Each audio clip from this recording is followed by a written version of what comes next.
கேட்டா ராஜீவ் காந்தி கொலையில சம்பந்தப்பட்டவங்களாம். உங்க கட்சிக்காரங்க ராஜீவ் காந்தி கொலை இத்தனை வருஷம் பேசிக்கிறீங்களே, காங்கிரஸ் கட்சியில உங்க தலைவர் வரும்போது நீங்க எல்லாம் எங்க இருந்தீங்கன்னு அதை ஒழுங்கா விசாரிச்சிருந்திருந்தா உங்க லட்சணம் என்னன்னு தெரிஞ்சிருக்கும். அந்த அம்மா சோனியா காந்தி எப்ப வரும்போது கை கோர்த்துட்டு 2 பேரும் சேர்ந்துதான் வந்து நான் பாத்திருக்கேன். எனக்கு தெரிஞ்சு அந்த ஒருவர் தான் அந்த அம்மா வரல. அதை ஏன் உங்களால ஒழுங்கா விசாரிக்க முடிஞ்சா? விசாரிக்க வேண்டியவங்களை விசாரிக்கல.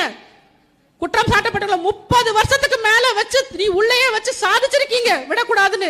உங்களுக்கு வந்து தமிழர்கள் மீது இருக்கக்கூடிய வன்மம் தான் இதுக்கு முக்கிய காரணம்.